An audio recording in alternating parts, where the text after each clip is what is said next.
Welcome to another Facebook Live segment. We are gearing up for 2020 run right now with Danny Horanyi, Ryan Grant, and Barry Habib. Welcome, you guys. I'm really excited to talk about what you guys have been doing with the art of homeownership since we last spoke, and really just get your thoughts on, this 2021 outlook on the housing market. Well, Megan, thank you so much. It's awesome to be here. Any time I can spend with Ryan and Barry is time well spent. And thank you to everyone that's taken time out of what's likely to be a very busy day to join us here. We'll make sure that we're adding as much value as we possibly can. And if you guys have questions throughout this, just go ahead and post them below. I will be managing them.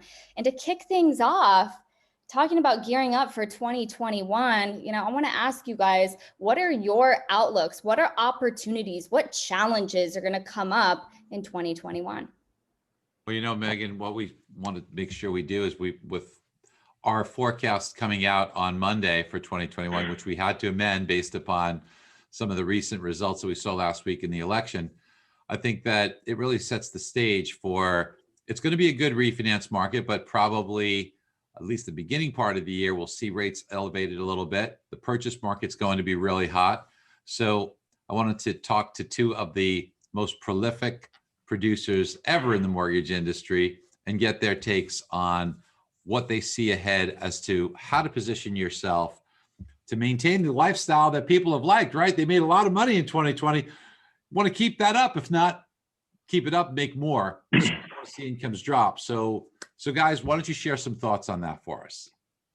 Yeah, I think first of all, we always hang on whatever you say. So thank you for that outlook. But the big problem we saw with last year was that 2020 was very difficult to implement anything, right? We were all really just trying to keep up. We had more business than we knew what to do with. Nobody was prepared for rates to go where they did. We didn't have the team strength. We didn't have the bench strength. And we really just did everything we could to keep our head above water. And so especially what we saw at Art of Homeownership, it was a great time for us to continue to build out the model and kind of the value proposition that we need to have. And I believe that 2021 is going to be a year of implementation. I think that if we want, like you said, Barry, if we want to sustain what we've experienced last year, or better yet, grow what we saw last year, we need to implement some difference makers, right? We can't do what we've done. What got us here is not going to get us where we want to go. And so the biggest challenge a lot of our Art of Homeownership partners saw last year was they love the concept, they love the value proposition, they love being able to tell people they were different. It was just really hard for them to do the things they needed to do to really put their foot on the gas because the car was already moving fast enough. So this year we expect for that to happen. We have geared up our team and our staff, Art of Homeownership, to help all of our partners with that. And this year, I think, is going to be a year where it's the first year, at least that I can remember since I really got into this business in 2011, that we've come off an unprecedented year with the expectation of another year coming, but we have the team and the staff and we have hired appropriately, and mentally we're in a position where we can really start to make some moves. So that's what we expect out of this year. And I think every originator who's watching this, please don't do what you did last year or the year before. Differentiate yourself this year. Make a point where the consumer knows how valuable you are, as opposed to that you just do mortgages. And I think that we're really excited to help everyone accomplish that. Before we get into, what tactics people could be implementing and what you guys have started to, implement going into this year and beyond, can you just explain a little bit for those that are watching that maybe don't know what the Art of Homeownership is? Yeah. Dan, you want me to take that? Yeah, Ryan, you're definitely the most articulate at this, but maybe I'll throw in my 2 cents after you go. Sure. So we built the Art of Homeownership to clearly differentiate a really valuable mortgage professional versus just someone who does mortgages. If you're an Art of Homeownership partner and you implement it correctly, clients will come to you for growth, not for debt. They will come to you because they want to learn what they can or should do in their real estate or financial livelihood, as opposed to when they think, oh, I need a mortgage or I need to buy or sell a home, let's go find a realtor or lender. That's kind of how we've all operated in the past. But with Art of Homeownership, It allows you to set yourself apart because you can offer 7 distinctly really valuable services to the consumer, not only once they become a client of yours, but well in advance of that. And so, we basically say every client can own a home, but very few clients become successful homeowners. As an Art of Homeownership partner, we can proactively commit to helping our clients become successful homeowners. So we always tell people our success as mortgage or real estate professionals should not be based on how many families we give loans to.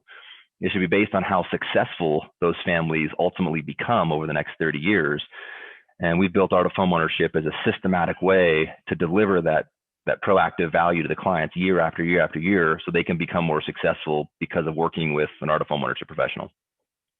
And what I'll add to that, and really, I think this is a perfect segue for what Barry teed up initially, which is this idea of gearing up for 2020 and what that means. We believe that Art of Homeownership is really almost like a distillation of what a very effective distributed retail community-based lender should be doing for every one of their customers. And there's a ton of people out there that have implemented systems that create a client for life experience, that create repeat business, create referral business. But the mindset shift that we're not just in this to put people into debt, but we're in this to create successful homeownership or successful homeowners that grow over time, and where they can build wealth through real estate, and they can be thinking about generational wealth and how their decisions today compound over time. And the system, the Art of Homeownership system, allows a financial services professional that does mortgages the platform to do that, but also that articulated value proposition to their referral partners and to their clients that says, this is what I commit to, right? I stand for these things that the Art of Homeownership platform articulates out. And really that commitment made to the borrower and to the referral partner allows them, when they look themselves in the mirror, they have to be authentic with that, right? So it drives them to do those behaviors that ultimately result in that successful homeowner. And I heard a great quote yesterday. It's easier to act yourself into a new way of thinking than think yourself into a new way of acting. And I think that's what the Art of Homeownership does. It provides the mortgage professional the opportunity to act themselves into client for life behavior. And that is what will allow us to be successful, because this conversation couldn't be happening at a more timely moment in the mortgage industry, because here we are after having a tremendous run where interest rates, and Barry can articulate this way better than me, the trading range was about that wide for a long time. And here we are in a week where we actually saw some volatility. And Barry, I'd love to hear if you believe this is kind of the beginning of the end. I know you've had, some forecasting put out there, but I believe that what this is most importantly is a wake-up call for us to all do what Ryan said earlier, which is stop doing what we were doing before and stop being complacent and assumptive that this business will constantly be coming in, and start doing the hard work we were doing before the refi boom came about. Yeah, well, Danny, we talked about this period happening. We said a few weeks back that we thought there would be some inflation on the horizon and that rates would go up. We saw that. We're experiencing that right now, especially after Biden's victory and what happened in Georgia, the thoughts of additional spending and additional debt. What we have to remember is that we are going to see some more stimulus. We are going to see this money come in. That could be inflationary, and the bond market does not like that right now. Based upon what we're seeing, many people are forecasting that rates are going to go much higher in the rest of this year. We had anticipated that we get a bump, but we don't see the bump being that huge, and we don't see it lasting forever, because what most people don't understand is that debt initially causes some economic activity, which that could be problematic for the bond market. But over time, that debt, that ephemeral effect of it wears off, and then what's left is you've got to pay the bill and the service of that debt. That's the thing that people don't understand. We're not printing money. People use the term printing money. We're not printing money. We're taking out debt. So we go into debt. What we have to do is sell treasuries. Now that treasury supply comes on the market just like it's coming on now, and excess supply causes the value of treasuries to decline and causes yields to rise. So that's what we're experiencing right now. However, the Fed is going to monetize that. They're not going to let yields go up too much. The Fed's going to monetize that. And then what's going to happen is our government has to make the payments on that. And just like a family who gets themselves in tremendous debt, think about a family and they just went out and they've got a lot of debt and they went out and they bought this expensive car. Well, the purchase of that car creates economic activity and growth for a short period of time. Yes, the manufacturer made money, the dealer made money, the salesperson made money. But then what's left is that family making that $800 or $1,000 a month payment every month for the next 4 or 5 years. And what that does is it gives them less income that's discretionary to create economic activity. It's the same for governments. We've seen this happen everywhere. So our thought process is that rates are going to be in check. And the thing I like about the art of homeownership so much is that what you're doing is you're helping people construct a path regardless of where rates are. And it's nice because it's twofold. If rates go up, you've got a plan to really still help people create wealth for themselves. And if rates are down, you've got a plan to maximize everybody you've spoken to bring them in. So it really does it. And that's what's very important, because 2021 to me is going to be a really pivotal year. It's going to be a year of incredible opportunity, because let's think about this. Never in our history have we entered a year where rates were about all-time lows, and you've got a super hot real estate market, and you've got equity in people's homes. We've never, ever had those three. And if that wasn't enough on the trifecta, here's the important one, is that people are coming off a great year, where for many individuals watching this, they made a lot of money. Here's what you have to do. You have to invest that, and you have to invest that first in yourself, invest it in your education, and then invest it in tools and invest it in systems and build out your team.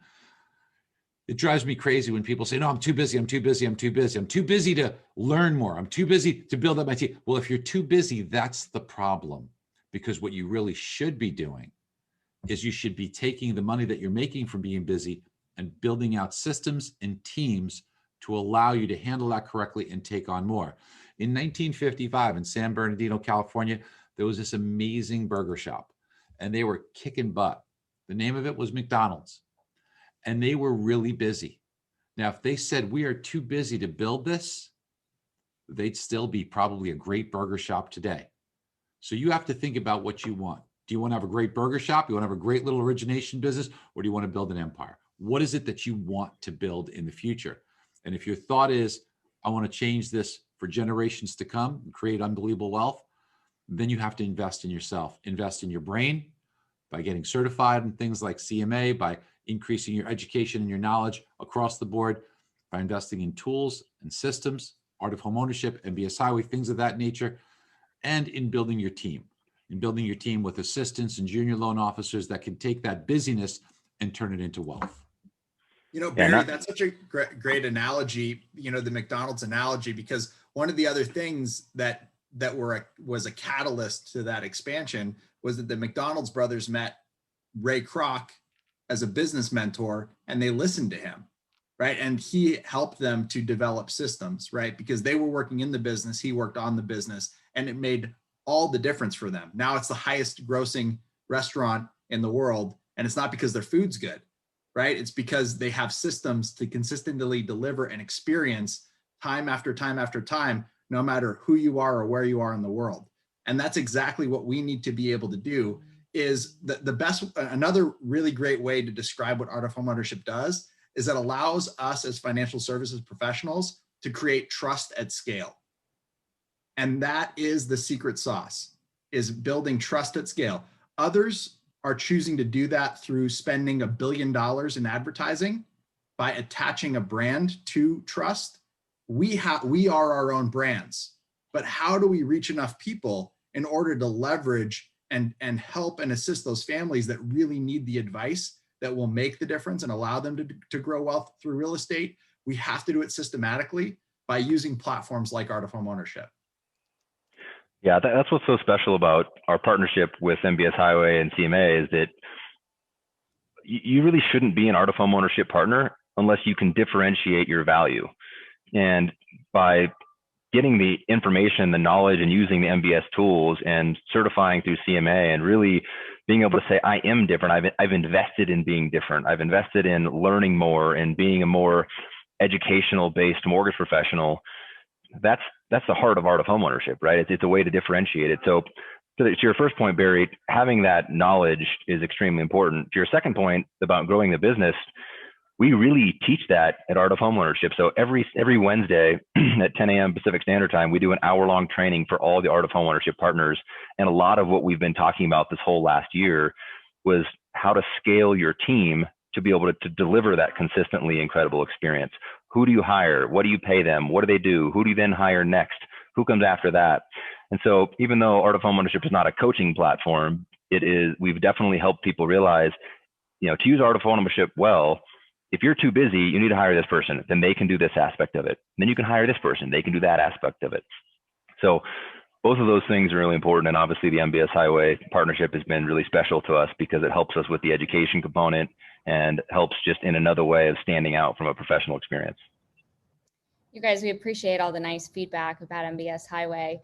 We do have comments coming in, people asking, how can I become a part of this? They've wanted to become a part of the Art of Homeownership for a while now. So can you talk about that?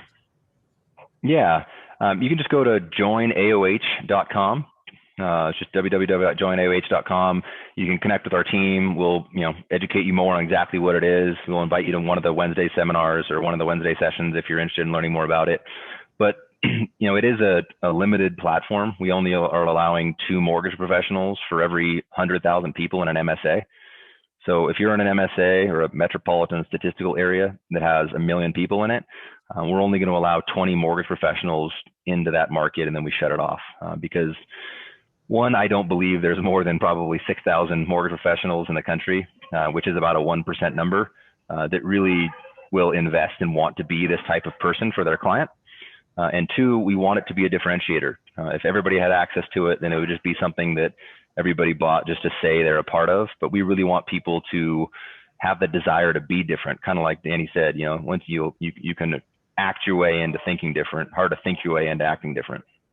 I think I said that right. And I want to reinforce something there really quickly, Megan and Barry, which is that, it's not to say that this is only a platform for top producers. So when we describe the 1%, when Ryan says there's a 1% of originators, it's not the top 1% from production. It's people that are actually committed to the client experience that the Art of Homeownership represents. Fortunately for all of us, many of the people that have that commitment have become top producers because it resonates with the clients, right? You can't fake your way in to client care. And fortunately for all of us, the market responds to that. And many are top producers. But if you're not at that level yet, but you have the heart and the commitment that would make you a great Art of Homeownership partner, we'd love to talk to you. I love that. And, I want to ask a question too, because the fact that it is limited, one, everyone listening right now, if you've even been thinking about this, click that link. We posted it in the comments. We pinned it to the top so that you can find it. It's definitely a sense of urgency here. But my other question is for people that already maybe missed the boat and their MSA is already filled, what do they have to do? Do they have to wait until someone decides not to continue in order to get that spot? Yeah, Megan, that's right. That's exactly what they have to do. And so we do have, we maintain a wait list in any MSA that is filled up, and we, obviously keep a close eye on that. Obviously, too, like populations grow, MSAs expand and change, and so there's options there and opportunities that we keep a close eye on. I want to get a little feedback from you guys about, everyone has been so busy this year. We've talked about people bringing in record volume, and we've started to talk about things that they can do to help alleviate some of that stress. And a big kind of component, me, being in the social media realm and marketing realm, setting up automation processes can be so key. Can you guys speak a little bit about that? Well, I'll start, and then I'd love Ryan to jump in because he's closer to this in kind of the day-to-day realm. But you hit the nail on the head, Megan. Is that there's so much of what we do is repetitive, but also so much of what we do is reactive. And what I would offer is that second piece is where you should focus first in terms of creating automation. Right? If you know that every time an appraisal contingency is due, within 48 hours, 80% of your clients call you and ask about it. Set a reminder 49 hours before, reminding them that you're on it so that they don't have to guess, right? There's proactive steps you can take that, again, trust at scale, right? You could pick up the phone and make all those phone calls, or you can receive all the phone calls and go through the time and pain of that, or you can create a system that proactively addresses the fears, concerns, enter the conversation your client is having in their own mind before they bring that concern to you. And not only will you prevent the time that it will take you to respond to those reactive requests, you'll actually be adding deposits into their trust bank if you can focus on that, eliminating that reactive work that you're getting bogged down by right now. Ryan, did you want to mention anything about automation? Yeah, I mean, it's definitely not a set it and forget it platform, nor is it intended to be. A lot of times people think I need to automate my business so that I don't have to do as much work. Now, we do have a phenomenal amount of automation that does handle it, but there's a few key things that you can do that will enhance what the automation will then do. One good example of that is our post-closing call. So we teach every Art of Homeownership partner how to do a very successful post-closing call, which means that when a transaction closes, you want to spend about 15 to 20 minutes on the phone with that client, and you want to explain your relationship for the next 30 years. So the automation will take place, but if you don't do the manual work of explaining what's going to happen, then the client's not going to necessarily know why they're getting all these things. They're going to think, well, somebody's just trying to sell me something. Because when was the last time, any of you guys got a phone call from someone or an offering from someone that was simply helpful without some sort of sales attached to it? Right? Answer is probably never. And so a lot of our clients, if they didn't have that post-closing call, if they skipped it, if they didn't have it, then they don't necessarily know why they're getting the things they're getting. They don't know what to do with their home concierge service, right? They don't know how to renovate their home prior to selling it at no cost to them. They're not sure what to do about the annual financial review or why it's important. So it's a really good blend of doing a few key manual exercises that are really needle moving, combined with the system then delivering the rest of the value. And again, I want to add something really quickly. Sorry to interrupt you, Megan, but I feel like this is really important for everyone to understand. Is when I hear 15 to 20 minutes post-closing call for all of my transactions, right? And maybe somebody on this call is doing 4 loans a month, 40 loans a month, 100 loans a month. You're thinking 15 minutes times X, right? That's a big number, big time commitment. I promise you, you will spend that time anyway if you don't do it.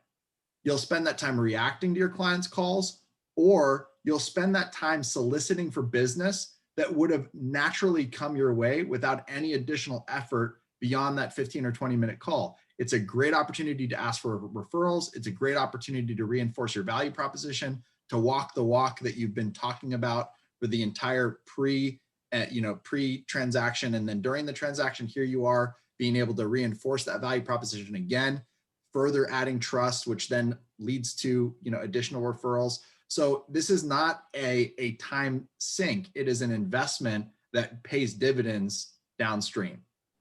Yeah, that's such a valid point, and that's the thing that people don't oftentimes delineate correctly, and that is there's a big difference between time spent and time invested.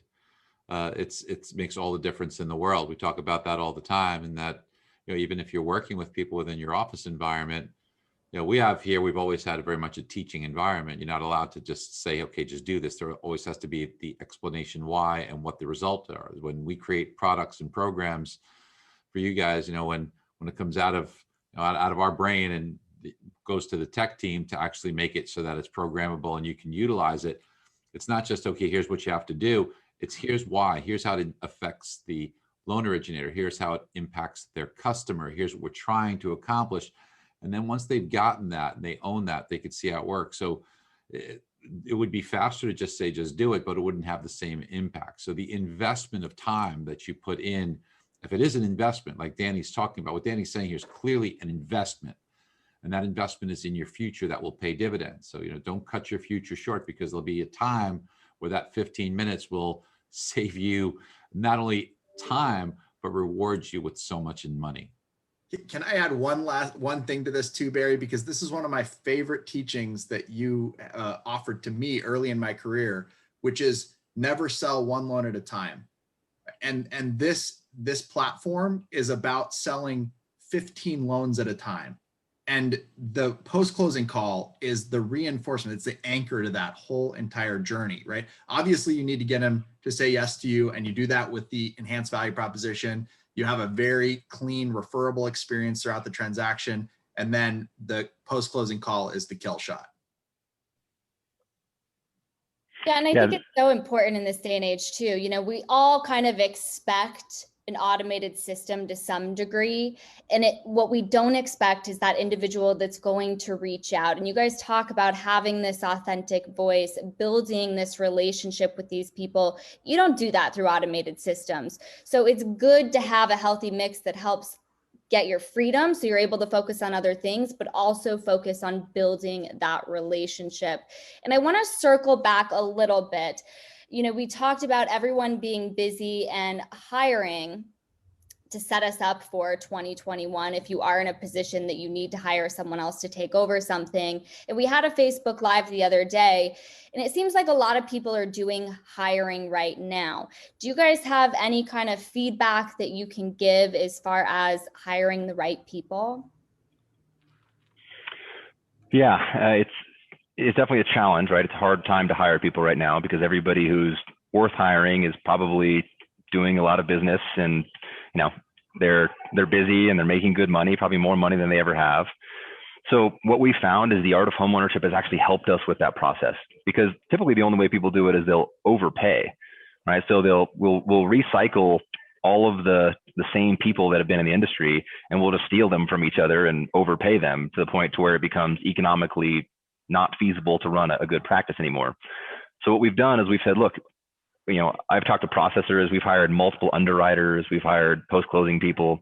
And I basically said, what is your company's, or you know, if you work for an origination team or a company, what is their plan for when rates go up? Like, how are they going to differentiate themselves from the competition? Like, are you still going to have a job when rates go up? Are you still going to have an opportunity to do all the things that you need to do as an originator, as a processor, as an underwriter, if rates go up and they have to fire half the people? So I just show them our vision. I say, look, we are going to thrive in that time, right? We're not just going to survive it, but we're going to attract a lot of the top loan officers because of how we're positioned in the marketplace. Our brand is going to be really valuable to the consumer. We're going to show them a way where they can, like, we're the preferred lender for Facebook and all 40,000 of their employees. And we got that through Art of Homeownership. So I can show them how we can become immune to market retractions. And then all they care about at that point is their future, right? So a lot of people will give up a little bit of money now for a long-term, you know, employment relationship where they earn money for a very long time. And so for us, that's been really phenomenal. We haven't had to overpay. We haven't had to, you know, give huge signing bonuses. We can find the right people. But really, you have to build them a vision, right? And whenever they go back to their company and say, what's our vision for when rates go up? And then their leader goes, well, it's pretty easy. Right? We got them at that point. So let me provide just a couple of concepts to this too, that I think that they're a little bit high level. One of I think will resonate really easily with everyone, which is you should be hiring patriots, not mercenaries. The future that we're heading into, you know, the next foreseeable future, short term, very good. The coffers will still be full. There will be a shift sometime in the future. And that shift when rates go up, you're going to want to know that you have people that really, really believe in your vision, right? Really believe in that plan. Because even Ryan, for those of us that have a plan, even there will be some short-term, moments where like the entire market's reacting, the consumers are confused, the confused mind does not act. So people slow down, and we'll have a little window even with our plan where we'll have to bridge that, right? And when people are aligned around the vision, they'll give you that space and they'll give you permission to do your job and lead them. But if they're mercenaries, they're going, they'll be up for the highest bidder, and they'll move away from you in a second. And even in good times, that'll be true. So if you can hire patriots, patriots win wars. Mercenaries do not win wars. And the other thing is to think about all of the different currencies that are traded, right? So Ryan was describing how the security and safety of the vision gives them inspiration to not need a signing bonus, right? It's because the base of the pyramid is money. But as you go higher and higher up the pyramid of needs, right? State safety, belonging, actualization, if you can actually offer those things to your future partners, you know, the people that will work with you, they will compromise a little bit. Once they meet their base level financial needs, the tactical needs, and you start responding to those emotional needs that they have, you will be absolutely shocked what kind of output and alignment that you'll get from the people that join your team. I think those are really great nuggets for everyone to take away with, you know, really great nuggets. I agree with all of that. And I feel like the whole time that you were talking, I was thinking about Barry and how much he so much provides for all of our needs, our emotional needs and everything. So I just related that while you were telling that story. And, you know, we are coming up here where we're running out of time. So I want to ask you guys, you know, what are some final thoughts and words of wisdom that you want to leave the audience with going into 2021?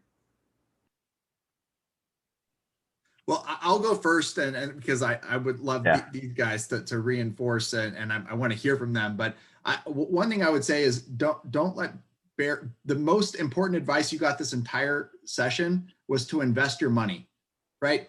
Barry introduced early on, like, hey, what are we going to do to keep ourselves in the lifestyle that we experienced over 2020?